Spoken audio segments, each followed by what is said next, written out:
So hi friends, welcome to bio study with Nikhil YouTube channel. Here we learn biology in simple way. So स्वागत है आप सभी का bio study with Nikhil YouTube channel पे। यहाँ पे हम बायोलॉजी सीखते हैं एक सिंपल वे के अंदर, ठीक है। तो Maharashtra state board new syllabus हम देख रहे हैं ऑफ क्लास 11th बायोलॉजी का, ठीक है। 11th का अभी हम बायोलॉजी देख रहे हैं। तो चैप्टर नंबर हम 6 देख रहे थे, जिसका नाम है बायो मॉलिक्यूल्स। मॉलिक्यूल्स मतलब कि एलिमेंट प्लस एलिमेंट्स जो बनता है, दो एलिमेंट से वो होता है मॉलिक्यूल। एंड बायो मतलब लिविंग ऑर्गेनिज्म। लिविंग ऑर्गेनिज्म के अंदर जो मॉलिक्यूल्स मिलते हैं उसको हम बोलेंगे बायो मॉलिक्यूल्स। और ये कौन कौन से मॉलिक्यूल्स होते हैं? कार्बोहाइड्रेट हो गया, प्रोटीन हो गया, एंजाइम्स हो गया, लिपिड हो गया, ठीक है। तो ये सभी क्या है? तो ये है बायो मॉलिक्यूल्स और इसकी स्टडी हमको इसके अंदर करनी है। और हमने पार्ट जो 7 है, पिछला वाला पार्ट, इसके अंदर हम देखा एंजाइम्स के क्लासिफिकेशन, एंजाइम का मैकेनिज्म का एक्शन, वो हमने देखा है पार्ट जो हमारा 6 है उसके अंदर, ठीक है। तो यह है हमारा अभी पार्ट नंबर 7 और जो है हमारा लास्ट पार्ट इस चैप्टर का बायो मॉलिक्यूल का। और इसके लगभग हमने 6 पार्ट्स बनाए हैं, डिटेल में पढ़ा है, लाइन टू लाइन पढ़ा है, with best explanation, with best hand written notes, या फिर टाइपिंग ही नोट्स है लेकिन बेस्ट है, मतलब खुद टाइप किए गए हैं नोट्स, ठीक है। आपके लिए बनाए हैं बायो मॉलिक्यूल्स। हम आपको किताब से भी पढ़ा सकते थे, लेकिन किताब में जो होता है वो बहुत सारी चीज़ें होती हैं अंडरस्टैंड करने के लिए, लेकिन यहाँ पे नोट्स के अंदर आपको जो है वो इम्पोर्टेंट है वही दिया गया है। और इतना भी शॉर्ट नहीं है, बहुत ज़्यादा शॉर्ट तो हम कह ही नहीं सकते इसको, बहुत डिटेल में हमने लिया है सभी कुछ, ठीक है। तो अगर ये 6 पार्ट्स आपने नहीं देखे 1 to 6, तो आप वो देखो पहले, और उसके बाद ही आप ये पार्ट 7 देखो, तभी आपको ये समझ में आएगा। और वो आपको मिलेंगे चैनल के प्लेलिस्ट में आपको मिलेगा क्लास 11th बायोलॉजी करके, उसके अंदर आपको ये सभी पार्ट्स मिल जाएंगे।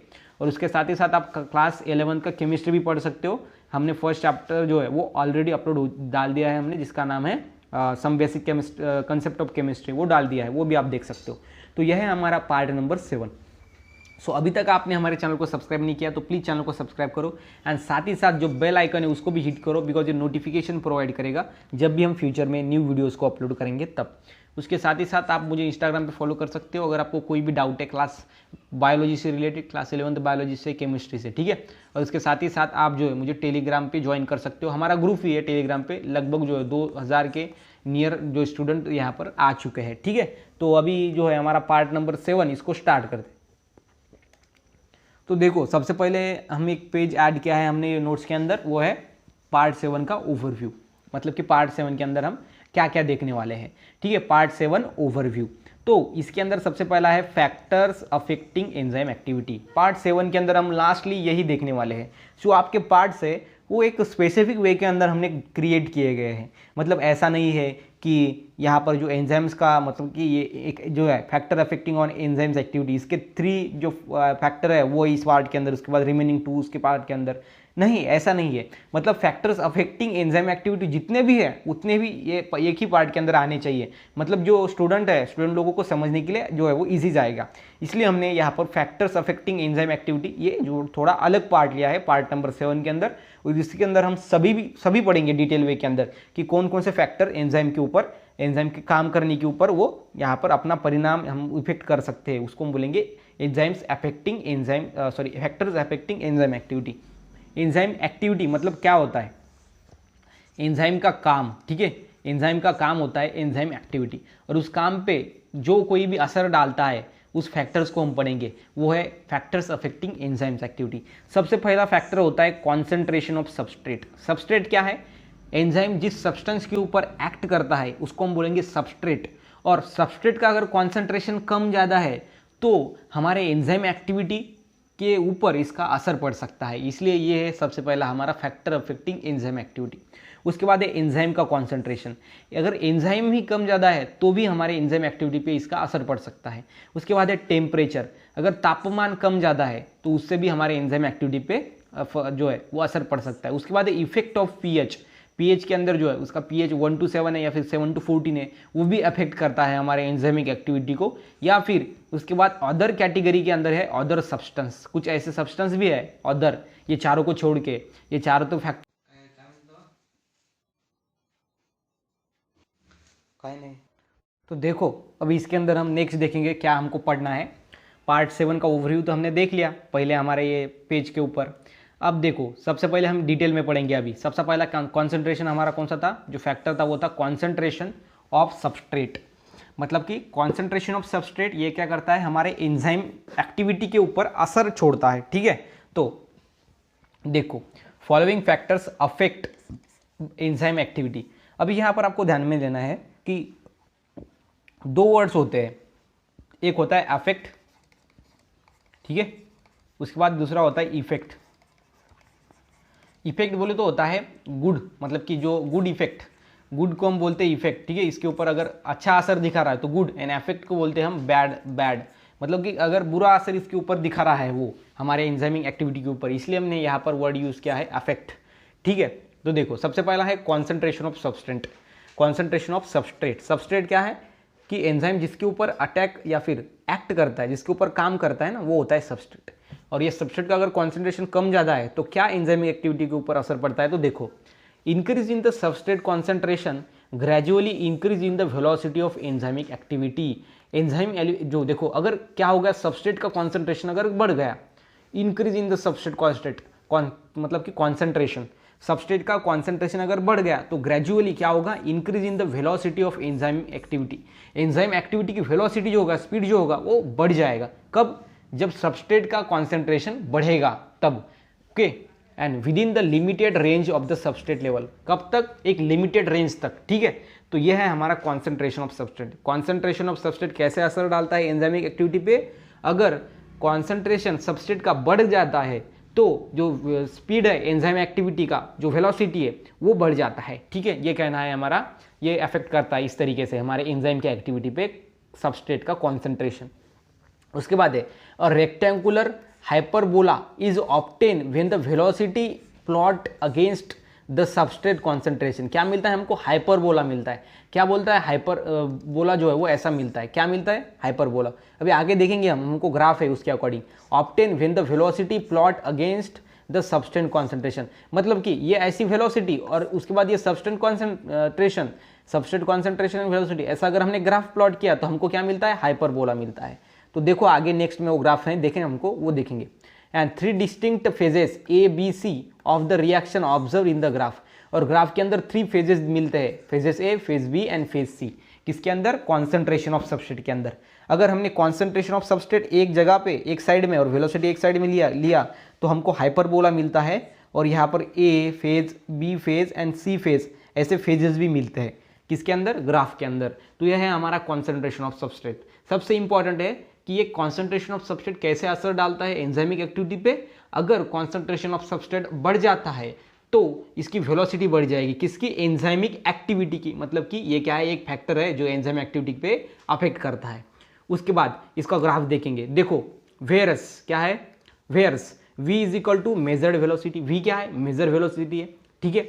उसके बाद v मैक्स क्या है? Maximum velocity. ये देखो v मैक्स क्या है? Maximum velocity. उसके बाद यस क्या है? सबस्ट्रेट कॉन्सेंट्रेशन क्या है? यस।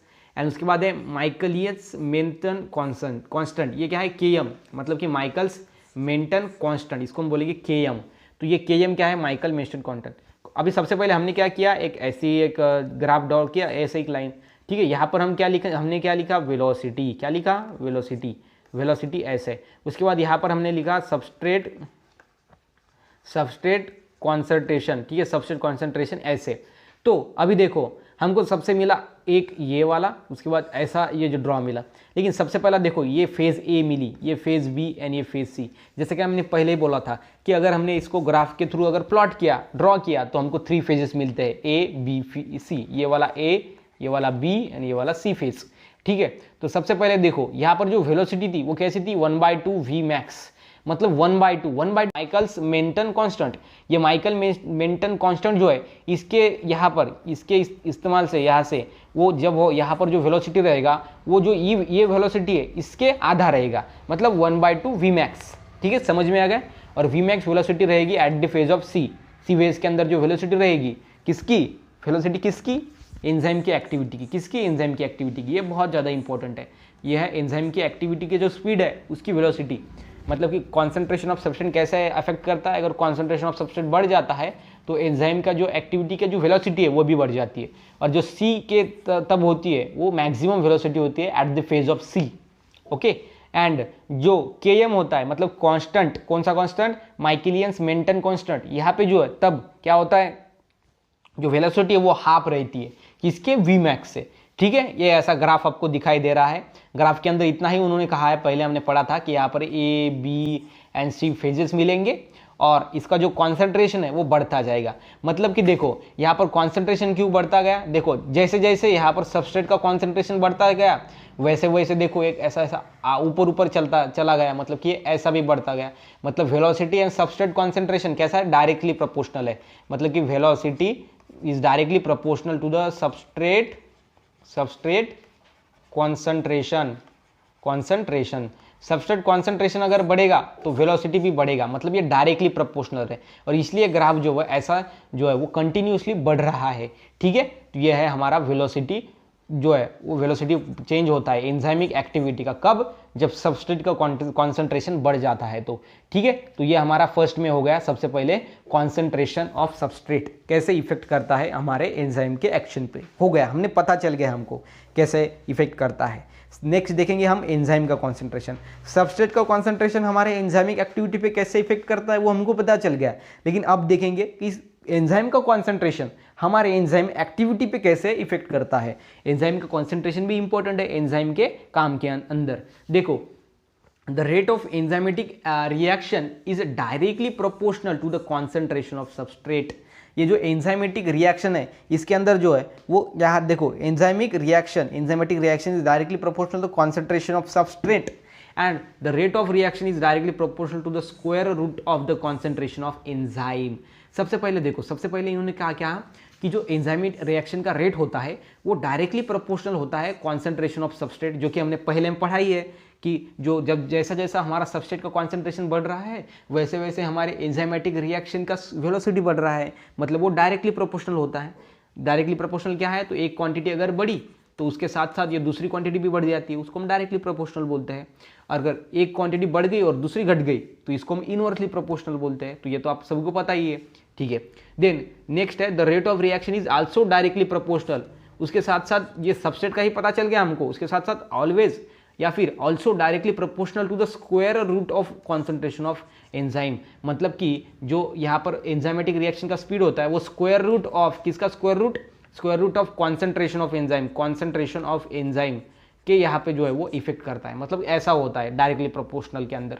ठीक है, तो देखो यहाँ पर इट मीन्स, इसका मतलब क्या होता है, that the rate of reaction also increase with the increasing concentration of enzyme.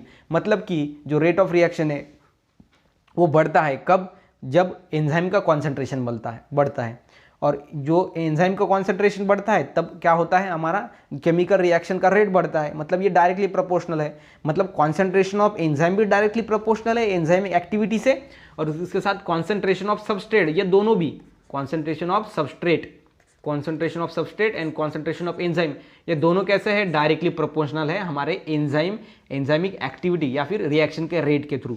ठीक है, मतलब कि सबसे पहले हमने देखा कॉन्सेंट्रेशन ऑफ सबस्ट्रेट, वो भी डायरेक्टली प्रोपोर्शनल है। उसके बाद देख रहे हैं एंजाइम का कॉन्सेंट्रेशन, वो भी डायरेक्टली सबस्ट्रेट ये जो है डायरेक्टली प्रोपोर्शनल है किसके साथ, एंजाइम अपना जो रिएक्शन है एंजाइम के स्पीड, एंजाइम का रेट उसके साथ। ठीक है, तो दोनों हमको समझ में आएगा, ये डायरेक्टली प्रोपोर्शनल है एंजाइम का कॉन्सेंट्रेशन एंड उसके साथ सबस्ट्रेट का कॉन्सेंट्रेशन दोनों भी। And at the rate of reaction can be decrease by the decreasing concentration of enzyme. और अगर रेट ऑफ रिएक्शन घट गया तो कॉन्सेंट्रेशन ऑफ एंजाइम भी घटेगा, बिकॉज ये डायरेक्टली प्रोपोर्शनल है। डायरेक्टली प्रोपोर्शनल होता है, एक बढ़ जाती है तो दूसरी बढ़ जाती है, पहली घट जाती है तो दूसरी भी घट जाती है। मतलब कि ये होता है डायरेक्टली प्रोपोर्शनल के अंदर। और इसलिए अगर रेट ऑफ एंजाइम रिएक्शन बढ़ रहा है मतलब कि एंजाइम का कॉन्सेंट्रेशन बढ़ रहा है, इसलिए एंजाइम का जो रिएक्शन का स्पीड है वो बढ़ रहा है। अगर एंजाइम का स्पीड घट रहा है तो एंजाइम का कॉन्सेंट्रेशन भी घट रहा है, बिकॉज ये डायरेक्टली प्रोपोर्शनल है। ठीक है, तो ये समझ में आ गया। सबसे पहले देखा हमने कि कॉन्सेंट्रेशन ऑफ सबस्ट्रेट कैसे इफेक्ट करता है अपने एंजाइमिक एक्टिविटी पे, उसके बाद देखा एंजाइमिक कॉन्सेंट्रेशन कैसे इफेक्ट करता है हमारे एंजाइम के एक्टिविटी पे, दोनों भी हो गया। ठीक है, और ये आपको ग्राफ दिखाई दे रहा है, यहाँ पे ग्राफ थोड़ा एक्सप्लेन करता हूँ। ग्राफ में है देखो प्रोडक्ट का कॉन्सेंट्रेशन, उसके बाद टाइम का कॉन्सेंट्रेशन। ठीक है, तो ये देखो ये जो टाइम का कॉन्सेंट्रेशन है, प्रोडक्ट का कॉन्सेंट्रेशन अगर बढ़ रहा है तो इसके साथ साथ ये एंजाइम देखो ये मिल गया, उसके बाद ये 2x एंजाइम, इसका स्पीड जो है वो बढ़ रहा है। ठीक है, इसलिए इसको बोलेंगे डायरेक्टली प्रोपोर्शनल। उसके बाद जो थर्ड है हमारा वो है टेम्परेचर। ठीक है, थर्ड कौन सा है फैक्टर, टेम्परेचर है, जो कि एंजाइम के एक्टिविटी पे असर छोड़ता है। टेम्परेचर का देखो कैसे असर होता है टेम्परेचर का देखो, the enzymatic reactions occurs best at 37 degree Celsius. अगर 37 डिग्री सेल्सियस टेम्परेचर रहा तो एंजाइम की एक्टिविटी जो है वो बहुत ज़्यादा अच्छी होगी, and which is average normal body temperature. और 37 डिग्री क्या होता है? Normal body temperature. और नॉर्मल बॉडी टेम्परेचर होता है 37 डिग्री सेल्सियस, ये आपको मालूम होना चाहिए। और ये जो है वो इन द हेमोथर्म्स मतलब कि ब्लड के अंदर का टेम्परेचर। ओके, टेम्परेचर इन हीमोथर्म्स कितना होता है? 37 डिग्री सेल्सियस। मतलब कि टेम्परेचर ऐसा इफेक्ट करता है कि अगर 37 डिग्री सेल्सियस है तो एंजाइम का रिएक्शन का स्पीड बहुत ज़्यादा होगा, and the rate of chemical reaction increase होगा कब? Bye rising in the temperature. Rising in the temperature, अगर टेम्परेचर बढ़ रहा है तो स्पीड भी बढ़ेगा, but this is true only over the limited range of temperature. लेकिन कब तक बढ़ेगा? एक स्पेसिफिक लिमिट तक बढ़ेगा, ठीक है। एंड एंजाइम्स रेडियली डीनेचर बोले तो ब्रेक डाउन हो जाएगा। एंजाइम जो है अगर वो अपने लेवल से ऊपर टेम्परेचर हो गया तो एंजाइम ब्रेक हो जाएगा at a temperature above 40 degree Celsius. 40 degree Celsius के अबव जो है वो हमारा एंजाइम ब्रेक हो जाएगा, लेकिन 37 डिग्री में अच्छा काम करेगा। मतलब देखो ये एंजाइम, ये यहाँ पर जो ग्राफ है वहाँ पर ही देखो आप, ये एंजाइम देखो, ये हमारा इंक्रीजिंग एंजाइमिक एक्टिविटी एंड ये टेम्परेचर है। देखो पहले टेम्परेचर 10 डिग्री बढ़ा, या हमारा जो एंजाइम का एक्टिविटी का स्पीड है वो भी बढ़ा, ठीक है। उसके बाद जो स्पीड है वो 10 से लेकर ये 20 तक चला गया, 20 डिग्री सेल्सियस, फिर भी हमारे एंजाइम का जो एक्टिविटी का रिएक्शन है वो यहाँ तक आ गया। उसके बाद जो हमारा ये टेम्परेचर है वो 30 डिग्री सेल्सियस हो गया, फिर भी हमारे जो स्पीड है एंजाइम एक्टिविटी का वो फिर से बढ़ गया। उसके बाद जो हाईएस्ट स्पीड मिला हमको वो मिला नियर टू 40, मतलब कि 37 डिग्री सेल्सियस में। ये 37 डिग्री सेल्सियस में जो स्पीड था वो हमारा जो है बहुत अच्छा था, हाईएस्ट स्पीड था। मतलब कि यहाँ पर क्या हुआ, जैसे जैसे टेम्परेचर बढ़ा वैसे वैसे हमारा, ये देखो ऐसे टेम्परेचर बढ़ा वैसे वैसे हमारा जो रिएक्शन है का स्पीड है, हमारे एक्टिविटी का स्पीड है एंजाइम के, वो भी बढ़ा है। लेकिन कब तक? जब तक 40 डिग्री सेल्सियस ना आ जाए। और इससे और ज़्यादा बढ़ेगा तो फिर बाद में और हमारे रिएक्शन का स्पीड नहीं बढ़ेगा।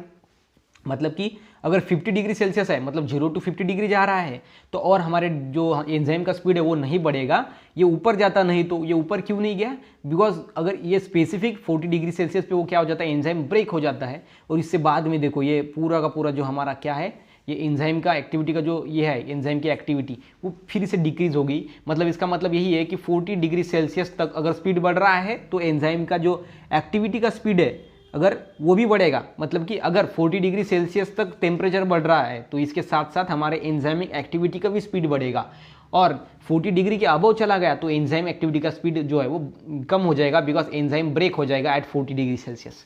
लेकिन 37 डिग्री तक टेम्परेचर बढ़ रहा है तो उसके साथ साथ हमारे एंजाइम की एक्टिविटी का स्पीड भी बढ़ रहा है, ठीक है। ये बात आपको अच्छे से ध्यान में रखनी है टेम्परेचर के अंदर। Then the activity of enzyme is reduced at the low temperature. और लो टेम्परेचर में जो होती है वो एक्टिविटी कमी होती है। यहाँ पर देखो 0 डिग्री सेल्सियस में इतनी ही एक्टिविटी है, 10 में इतनी हो गई, 30 में इतनी हो गई, उसके बाद 20 में इतनी हो गई, 30 में इतनी हो गई। मतलब कि 0 डिग्री सेल्सियस पे लो एक्टिविटी होती है। And the temperature at which the enzyme show maximum activity is called as optimum temperature. और ऑप्टिमम टेम्परेचर ऐसा होता है जिसके अंदर जो हमारे यहाँ पर ये है क्या है, एंजाइम या एक्टिविटी बहुत ज़्यादा मैक्सिमम हो, ऐसे टेम्परेचर को हम ऑप्टिमम टेम्परेचर बोलते हैं। और यहाँ पर जो ऑप्टिमम टेम्परेचर है वो कितना है, 37 डिग्री सेल्सियस। वो यहाँ पर है, मतलब कि ये 37 डिग्री सेल्सियस 30 एंड 40 के बीच में, मतलब कि यहाँ पर होगा वो 37 डिग्री सेल्सियस। और 37 डिग्री सेल्सियस क्या होगा हमारा ऑप्टिमम टेम्परेचर। मतलब कि ऐसा टेम्परेचर जहाँ पर एंजाइम के एक्टिविटी का रेंज या फिर उसका स्पीड जो है बहुत ज़्यादा हाई रहता है, वो है हमारा ऑप्टिमम टेम्परेचर, ठीक है। ये समझ में आ गया आपको कि कैसे टेम्परेचर इफेक्ट करता है हमारे एंजाइमिक एक्टिविटी पे। उसके बाद नेक्स्ट देखो इफेक्ट ऑफ पीएच। नेक्स्ट क्या है, इफेक्ट ऑफ पीएच है। इफेक्ट ऑफ पीएच, पीएच कैसे इफेक्ट करता है? पीएच स्केल आप लोगों ने पढ़ी होगी, क्या है पीएच स्केल। पीएच स्केल कैसे होती है, रेंज इसकी 1 to 7 होता है, 7 to 14 होता है। 1 to 7 क्या होता है, एसिडिक, देखो एसिडिक, ठीक है। और 7 पे न्यूट्रल होता है, और वहाँ पर उससे बाद बेसिक होता है। उसके बाद क्या होता है, बेसिक। 7 to 14 क्या होता है, बेसिक होता है। ये आपको ध्यान में रखना है। मतलब कि अगर उसका एक पीएच है बहुत ज़्यादा एसिडिक है, उसके बाद अगर 2 पीएच है तो थोड़ा कम एसिडिक, ठीक है। 3 पीएच है तो थोड़ा और कम एसिडिक, 4 पीएच है 4 और कम, और 7 पीएच है तो वो सिंपल में न्यूट्रल बन जाएगा, ना ही एसिडिक ना ही बेसिक, न्यूट्रल शांत अपना मॉलिक्यूल बन जाएगा, ठीक है। और अगर 7 से ज़्यादा है तो थोड़ा बेसिक, अगर 8 है तो थोड़ा बेसिक, 9 है तो उससे ज़्यादा बेसिक, 10 है तो उससे ज़्यादा बेसिक, और 14 है तो बहुत ज़्यादा बेसिक मॉलिक्यूल, ठीक है। इस तरीके से ये होता है पीएच का स्केल। तो यहाँ पे देखो कैसे इफेक्ट करता है, effect of pH on the enzymic activity similar to the temperature, जैसे टेम्परेचर के साथ है वैसे ही या पीएच के साथ होगा।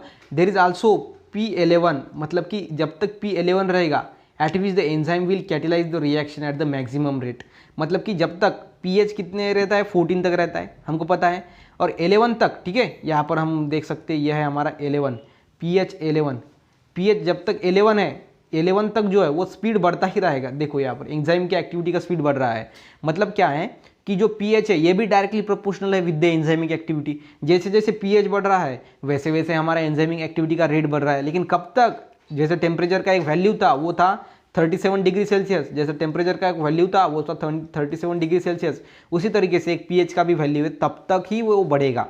पीएच का कितना है 11 पीएच है, 11 क्या है तो पीएच है, 11 पीएच तक ही वो डायरेक्टली प्रोपोर्शनल रहेगा, और जब 11 पीएच हो जाए ये उसका क्या होगा ऑप्टिमम पीएच वैल्यू, जैसे ऑप्टिमम टेम्परेचर था वैसे ऑप्टिमम पीएच वैल्यू। और ये ऑप्टिमम पीएच वैल्यू क्या कि यहाँ पर एंजाइम जो बहुत अच्छी तरीके से काम करता है, ऐसे वैल्यू को हम बोलते हैं ऑप्टिमम पीएच वैल्यू। और जैसा हमारे टेम्परेचर के अंदर था 37 डिग्री सेल्सियस, वैसा यहाँ पर है 11 पीएच। 11 पीएच तक वो जो है वो डायरेक्टली प्रोपोर्शनल ही रहेगा विद द एंजाइमिक एक्टिविटी, मतलब कि pH is directly proportional to the enzymic activity, लेकिन कब तक, जब तक 11 पीएच ना हो जाए, और 11 के बाद जो है वो पूरा ब्रेक हो जाएगा, मतलब डिक्रीज हो जाएगा। The enzyme can not perform its function beyond the range of its pH value, और पीएच वैल्यू जो है इसका 11 पीएच वैल्यू है उसके ऊपर जो अगर वो जाएगा तो उसका देखो सीधा कॉन्सेंट जो है हमारा एंजाइमिक एक्टिविटी जो है वो डिक्रीज हो जाएगा, ठीक है। तो यह हमारा चौथा इफेक्ट था, इफेक्ट ऑफ पीएच। सबसे पहले कौन सा देखा हमने, सबसे पहले देखा कॉन्सेंट्रेशन ऑफ सबस्ट्रेट, उसके बाद देखा कॉन्सेंट्रेशन ऑफ एंजाइम, देन देखा इफेक्ट ऑफ टेम्परेचर, देन अभी देख रहे हैं इफेक्ट ऑफ पीएच, ठीक है। ये चारों जो बातें वो आपको समझ रही है। अब देखेंगे नेक्स्ट वाला, वो रहेगा अदर सब्सटेंस। अदर सब्सटेंस कौन कौन से एंजाइम के एक्टिविटी पे अपना असर छोड़ते हैं। देखो the enzymes action is also increase और decrease in presence of some other substance, मतलब कि कुछ ऐसे सब्सटेंस है जिसके प्रेजेंस में एंजाइम की एक्शन डिक्रीज हो सकती है या फिर इंक्रीज हो सकती है, बढ़ सकती है। वो कौन से, सच एज को एंजाइम, एक्टिवेटर्स एंड इनहिबिटर्स, ठीक है। ये सब्सटेंस कौन कौन से, ये 3 सब्सटेंस है। सबसे पहला है को एंजाइम, उसके बाद है एक्टिवेटर, देन है इनहिबिटर। ये तीनों ऐसे एंजाइम्स हैं या फिर हम उसको सब्सटेंस बोलेंगे। ये क्या करते हैं, एक तो एंजाइम का एक्टिविटी का स्पीड घटा सकते हैं या फिर बढ़ा सकते हैं, मतलब कि enzymes action is also increase और decrease in presence of some substance such as inhibitors, activators and coenzymes, ठीक है। देन देखो क्या होता है, ये बढ़ाते हैं या घटाते हैं, कोई एक मालूम होना चाहिए ना। तो देखो most of enzymes are the combination of coenzymes and apoenzymes. जो एंजाइम्स होते हैं वो कॉम्बिनेशन होते हैं को एंजाइम एंड अपो एंजाइम्स का, ठीक है। And activators are the inorganic compounds. Activator कैसे होते हैं, इनऑर्गेनिक कंपाउंड, मतलब कार्बन एंड उसके कंपाउंड्स को छोड़ के बने हुए, and which increase enzymic activity. और जो एक्टिवेटर्स होते हैं वो क्या करते हैं, एंजाइमिक एक्टिविटी को इंक्रीज करते हैं, ठीक है। देखो एक्टिवेटर्स क्या करते हैं, एंजाइम एक्टिविटी को इंक्रीज करते हैं, एंजाइम एक्टिविटी, ठीक है। एक्टिविटी एंजाइम एक्टिविटी को क्या करते हैं, इंक्रीज करते हैं, एक्टिवेटर्स, ये आपको ध्यान में रखना है। And inhibitors is a substance which retard the enzyme activity. Retards बोले तो कम करना, ओके। एंड ये आपको एक्टिवेटर समझ में आएगा, लेकिन दूसरा होता है इनहिबिटर। क्या होता है इनहिबिटर क्या होता है, इनहिबिटर क्या करता है, जो एंजाइम एक्टिविटी है उसको डिक्रीज करता है। किसको, enzyme activity. So enzyme activity को ये क्या करता है, डिक्रीज करता है। इनहिबिटर ऐसा सब्सटेंस होता है जो एंजाइम की एक्टिविटी को डिक्रीज करता है, एंड एक्टिवेटर ऐसा सब्सटेंस होता है जो एंजाइम की एक्टिविटी को बढ़ाता है। ये आपको ध्यान में रखना है कि कैसे कुछ अदर सब्सटेंस भी एंजाइम के एक्टिविटी को घटा सकते हैं या फिर बढ़ा सकते हैं, ठीक है। ये दोनों आपको ध्यान में रखना है कि कौन बढ़ाता है, कौन सा सब्सटेंस स्पीड को बढ़ाता है, कौन सा सब्सटेंस स्पीड को घटाता है, ओके। तो ये समझ में आ गया हमको क्लियर में। उसके बाद एक कंसेप्ट ऑफ मेटाबॉलिज्म, ठीक है। उसके बाद देखो catabolic pathway and anabolic pathway दोनों पढ़ेंगे। उसके बाद मेटाबॉलिक पूल पढ़ेंगे, ठीक है। तो ये सभी पढ़ेंगे। उसके बाद सेकेंडरी मेटाबॉलिस पढ़ेंगे, सेकेंडरी मेटाबॉलिटीज, एंड उसके बाद इसका टाइप्स पढ़ेंगे, terpenes, phenolics and nitrogen containing compounds, ठीक है। Terpenes, phenolics and nitrogen containing compound. So देखो सबसे पहले पढ़ेंगे कंसेप्ट ऑफ मेटाबॉलिज्म। मेटाबॉलिज्म क्या होता है, देखो सबसे पहला होता है मेटाबॉलिज्म। मेटाबॉलिज्म क्या है, तो सम ऑफ द कंस्ट्रक्टिव या फिर हम बोलेंगे sum of the total biochemical reaction occurring inside the living organism, उसको हम बोलेंगे मेटाबॉलिज्म।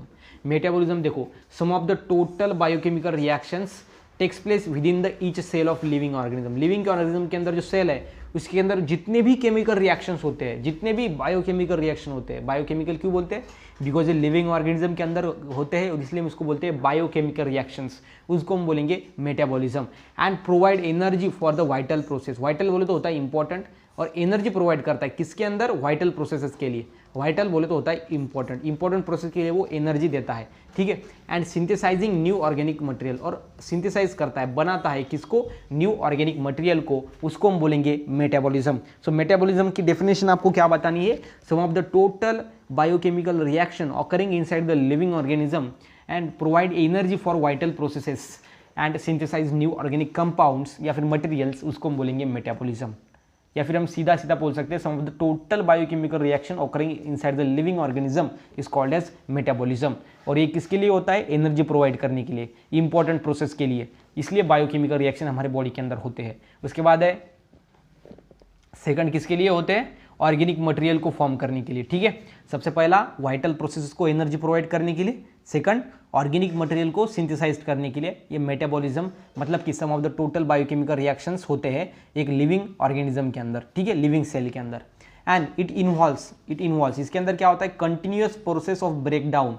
इसके अंदर होता है ब्रेकडाउन एंड सिंथेसिस, ये दो ही प्रोसेस होते हैं मेटाबॉलिज्म के अंदर। पहला होता है एक तो ब्रेकडाउन होगा, किसी मॉलिक्यूल को ब्रेकडाउन किया जाएगा, या फिर किसी मॉलिक्यूल को सिंथेसाइज्ड मतलब बनाया जाएगा of a biomolecules through the chemical reaction से, okay. And each of the metabolic reaction result in the transformation of biomolecule, मतलब कि केमिकल रिएक्शन हो जाने के बाद एक बायोमोलिक्यूल क्या होगा, पूरी तरीके से ट्रांसफॉर्मेशन हो जाएगा, मतलब पहले जैसा था उससे चेंज हो जाएगा, मतलब ट्रांसफॉर्मेशन हम जिसको बोलते हैं। Then most of this metabolic reaction do not occurs in isolation मतलब कि अलग नहीं होता, ठीक है, मतलब मोस्ट ऑफ द मेटाबॉलिक जो रिएक्शन है वो ऑकर्स नहीं होता isolation, but are always link with the some of the other reaction. Isolation मतलब क्या, तो इंडिपेंडेंट नहीं होगा, क्या होगा, इंडिपेंडेंट मतलब अकेले अकेले वो रिएक्शन नहीं होगा, वो लिंक होगा किसके साथ, अदर रिएक्शन के साथ। अदर रिएक्शन के साथ क्या रहेगा, वो लिंक रहेगा, मतलब कि मेटाबॉलिक जो रिएक्शंस होती है ये डू नॉट ऑकर्स आइसोलेशन, एक अकेले में नहीं होती है, ये इंडिपेंडेंट नहीं होती है, ये दूसरे केमिकल रिएक्शन के साथ क्या होती है, डिपेंड होती है, लिंक होती है। And in living system sales जो होता है वो वर्क सेंटर होता है। सेल क्या है, वर्क सेंटर, मतलब जहाँ के जिसके अंदर काम होता है वो होता है वर्क सेंटर। और हमारे लिविंग सिस्टम का वर्क सेंटर कौन सा है, सेल है। और इसलिए सेल की डेफिनेशन कहते वक्त हम बोलते हैं cell is structural and functional unit of life.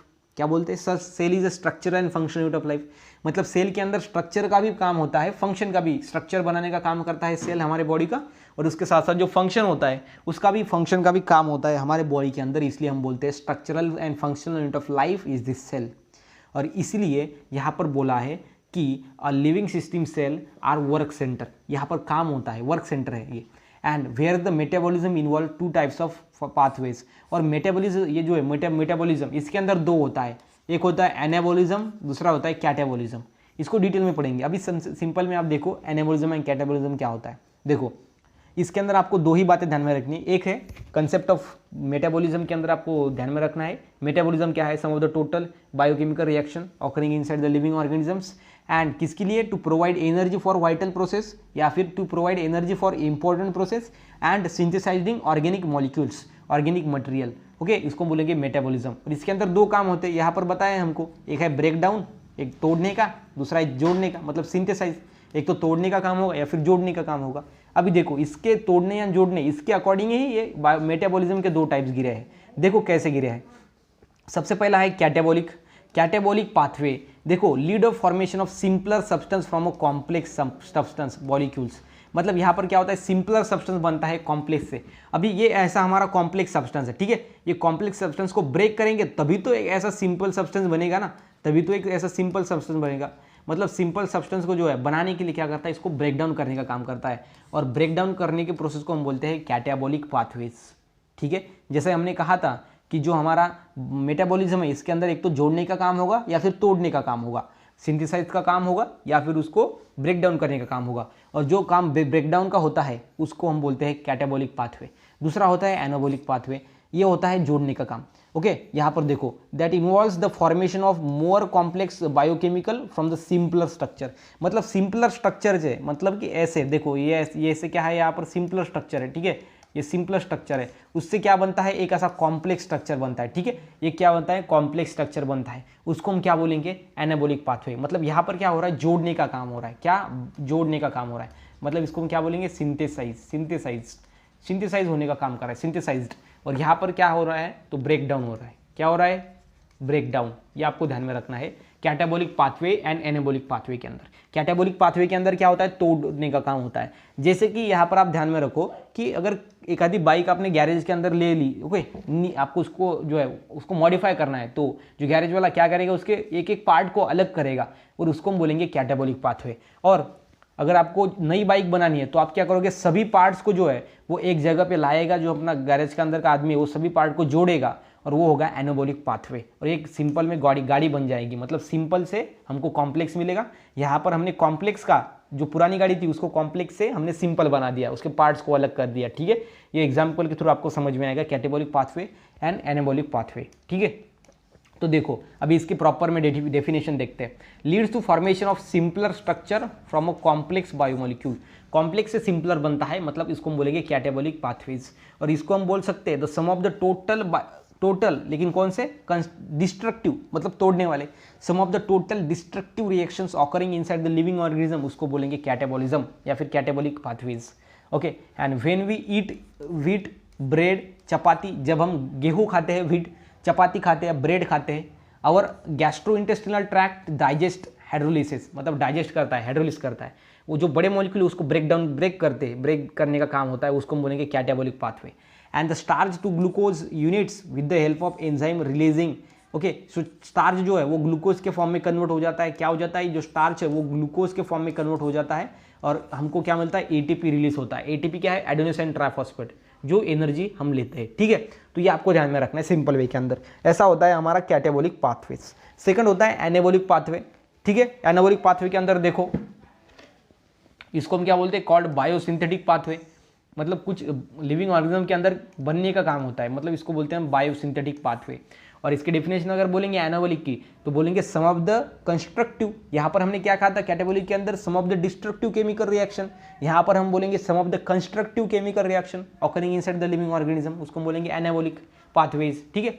And यहाँ पर देखो, more complex the biomolecules from the simple structure, simple structure से मोर कॉम्प्लेक्स स्ट्रक्चर बनाया जाता है एनाबॉलिज्म के अंदर। और यहाँ पे सिंपल स्ट्रक्चर से जो है, कॉम्प्लेक्स स्ट्रक्चर से सिंपल बनाया जाता है कैटाबॉलिज्म के अंदर। ये आपको ध्यान में रखना है अपोजिट में। एंड यहाँ पर देखो, synthesis of glycogen from the glucose and protein, ये ग्लूकोज एंड प्रोटीन ये दोनों सिंपलर है, इससे बाद में ये ग्लाइकोजन मतलब कॉम्प्लेक्स बनाया जाता है from amino acids. Okay, protein from amino acids, मतलब कि glycogen from glucose and protein and from amino acids, and this pathway consume energy. और यहाँ पर एनर्जी लगती है, ये एक आपको ध्यान में रखनी बात कि एनाबॉलिक पाथवे के अंदर एनर्जी जो है वो लगती है, एनर्जी गेन होती है, और कैटाबॉलिक पाथवे के अंदर एनर्जी मिलती है, ठीक है। यहाँ से देखो एनर्जी बाहर आ रहा है, ये कैटाबॉलिक पाथवे के अंदर से एनर्जी मिलता है, और ये एनाबॉलिक पाथवे के अंदर एनर्जी लगता है, ये यूज होता है एनर्जी, ठीक है। यही आपको डिफरेंस यहाँ पर ध्यान में रखना है। अगर ऐसी पढ़ाई करेगा तो आपको क्लास 11 बायोलॉजी के अंदर 94 मार्क्स लाने से कोई नहीं रोक सकता, या फिर नीट एंड सीईटी के अंदर अच्छा स्कोर करने से कोई नहीं रोक सकता, ठीक है। तो ये आपको ध्यान में रखना है, ऐसा इस तरीके से। मतलब कैटाबॉलिक पाथवे के अंदर क्या होता है, एनर्जी जो है वो रिलीज होती है, और जो एनाबॉलिक पाथवे होता है, एनाबॉलिक, वहाँ पर रिलीज जो एनर्जी होती है वो गेन होती है। रिएक्शन करने में ही एनर्जी लगती है, यहाँ पर रिएक्शन हो जाने के बाद एनर्जी मिलती है, एनर्जी लगाने का काम नहीं होता। ये आपको ध्यान में रखना है catabolic pathway and anabolic pathways के अंदर, ठीक है। मुझे लगता है आपको जो है वो सिंपल में समझ में आ गया है।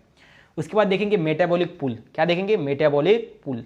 मेटाबॉलिक पूल क्या होता है, देखो मेटाबॉलिक पूल क्या है, it is the reservoir of biomolecule in the cell. Reservoir मतलब क्या, रिजर्व में, मतलब थोड़ा उसको कंजर्व करके लगता है, किसको, बायोमोलिक्यूल्स को। बायोमोलिक्यूल्स का कंजर्व करने का जो है in the cell on which enzymes can act to produce useful products as per the need of the cells. Metabolic pool ऐसा है जिसके अंदर क्या होता है, रिजर्व ऑफ बायोमोलिक्यूल को एक जगह पे स्टोर करके रखते हैं, रिजर्व करके लगते हैं।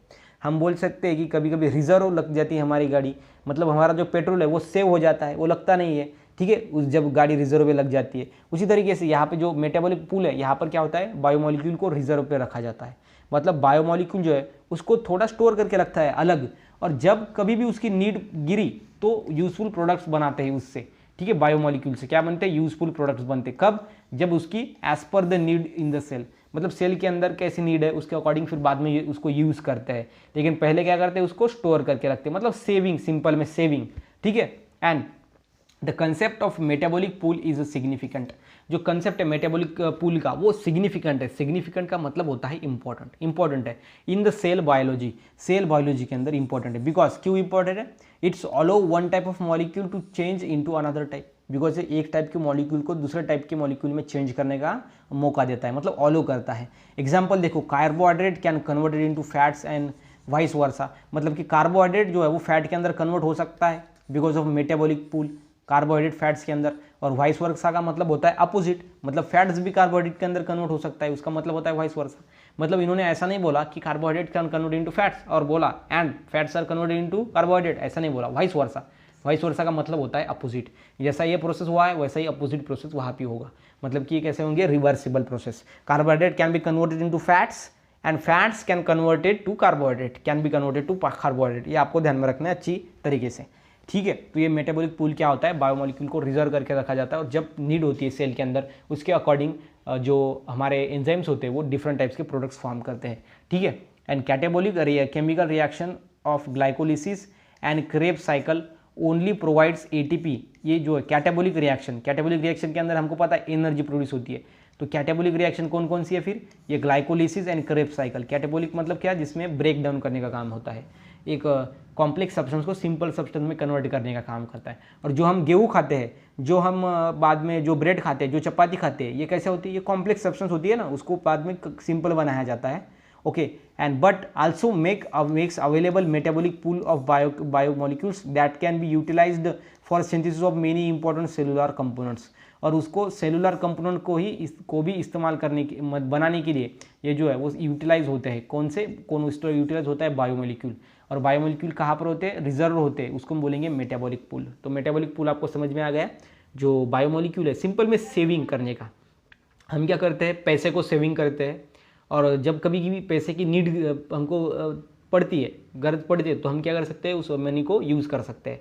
उसी तरीके से ये मेटाबॉलिक पूल के अंदर क्या होता है, जो बायोमोलिक्यूल है उसको सेव किया जाता है, और जब उसकी नीड है तब बायोमोलिक्यूल से फिर बाद में न्यू प्रोडक्ट्स को बनाया जाता है। ये सिंपल है मेटाबॉलिक पूल।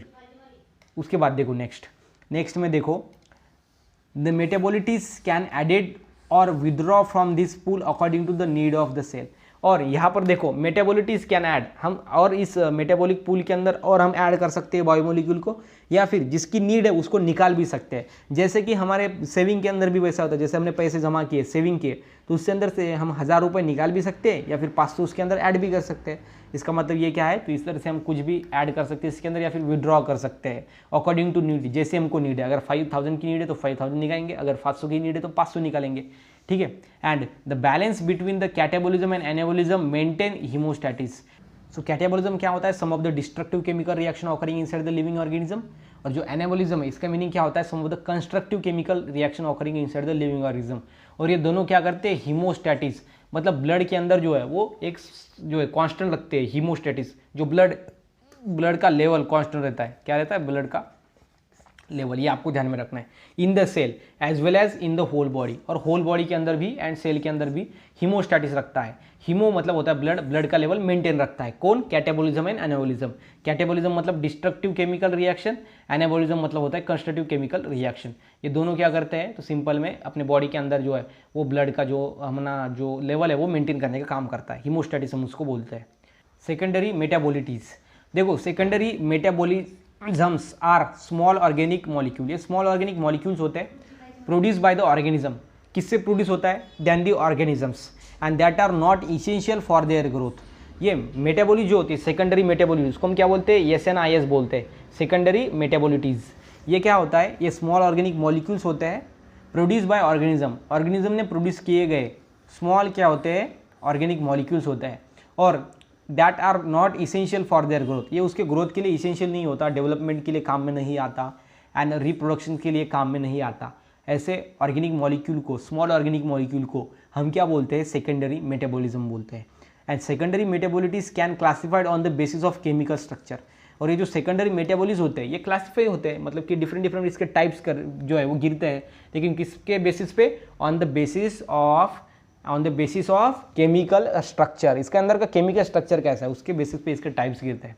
एग्जाम्पल देखो, SMS containing rings and sugars. जो SMS है ये क्या है, सिंपल में एक सेकेंडरी मेटाबॉलिट्स है। और ये SMS क्यों कहा है, बिकॉज इसके अंदर रिंग्स एंड शुगर होते हैं, ठीक है। उसके बाद देखो कंपोजिशन विद और विदाउट नाइट्रोजन। कंपोजिशन में इसके साथ नाइट्रोजन है या फिर नहीं है उसके अकॉर्डिंग भी। And their solubility in various solvent, उसकी सोलिबिलिटी मतलब वो उसके अंदर घुल रहा है कि नहीं सॉल्वेंट के अंदर, वो भी उसके अकॉर्डिंग भी इसके टाइप गिर रहे हैं। और the paths by which they are synthesised, और कौन से पाथ्स है, मतलब कि कौन से हमने क्या किया तब ये बने, ये पाथ भी इंपॉर्टेंट है, उसके अकॉर्डिंग भी क्लासिफिकेशन हुआ है। एग्जाम्पल है फिनेल प्रोपेनॉइड्स प्रोड्यूस टैनिन्स। जो फिनिल प्रोपेनॉइड्स है वो टैनिन्स को प्रोड्यूस करता है, ठीक है। अब देखो a simple way of classifying secondary metabolites, अब ये सभी ऊपर के छोड़ दो, अभी सिंपल वे देखो। Simple way of classifying secondary metabolites includes 3 main groups. इसके अंदर 3 मेन ग्रुप होते हैं, कौन कौन से, वो देखो वो 3 मेन ग्रुप देखेंगे। सबसे पहला होता है टर्पेन्स, उसके बाद होता है फिनोलिक्स, उसके बाद होता है नाइट्रोजन कंटेनिंग कंपाउंड, ठीक है। Terpenes, phenolics, nitrogen containing compound, terpenes, उसके बाद है phenolics and nitrogen containing compound. So यहाँ पर आपको ध्यान में रखना है जो टर्पेंस होते हैं ये मेड अप ऑफ मेवालोनिक एसिड, ये मेवालोनिक एसिड से बनते हैं। एंड मेवालोनिक एसिड किसी से बनता है, made of compost of mainly carbon and hydrogen, carbon and hydrogen से बनता है मेवालोनिक एसिड, और मेवालोनिक एसिड से बनता है टर्पेंस। उसके बाद है phenolics, phenolics made up of simple sugars, simple sugar से बनता है, लेकिन उसके साथ क्या होना चाहिए, containing benzene ring, hydrogen and oxygen, मतलब कि benzene ring, hydrogen and oxygen होना चाहिए। यहाँ पर क्या था, ये बनते हैं मेवालोनिक एसिड से। अभी देखो यहाँ पर ये बनते हैं मेवालोनिक एसिड से, और मेवालोनिक एसिड किससे बनता है, कार्बन एंड हाइड्रोजन से, ठीक है, कार्बन एंड हाइड्रोजन। ये बनता है सिंपल शुगर से, सिंपल शुगर, लेकिन जो सिंपल शुगर है उसके साथ क्या होना चाहिए, उसके साथ होना चाहिए ऐसा बेंजीन रिंग, ठीक है, ऐसा रेजोनेटिंग स्ट्रक्चर हम बोलेंगे, बेंजीन रिंग प्लस होना चाहिए हाइड्रोजन प्लस होना चाहिए ऑक्सीजन। और उसके बाद जो नाइट्रोजन कंटेनिंग कंपाउंड है ये देखो एक्सट्रीमली डाइवर्स, मतलब डिफरेंट होते हैं। क्लास में आल्सो कंटेनिंग सल्फर, ये एक्सट्रीमली डाइवर्स होते हैं, मतलब बहुत ज़्यादा अलग होते हैं then the terpenes and then the phenolics. ये जो है वो डिफरेंट होते हैं, एक्सट्रीमली डाइवर्स। इसके अंदर मे मतलब कि एक शक्य हम बोल सकते हैं पॉसिबिलिटीज़ है, मे मतलब पॉसिबिलिटीज़, मे आल्सो कंटेन हो सकते हैं, क्या हो सकते हैं, सल्फर, क्या होता है इसके अंदर, सल्फर होता है, ठीक है, ये आपको ध्यान में रखना है, सल्फर। तो यह है हमारे टर्पेंस and phenolics and nitrogen containing compounds. तो ये क्या है हमारे, क्या है, मेटाबॉलिटीज, सेकेंडरी मेटाबॉलिटीज है, सेकेंडरी मेटाबॉलिटीज।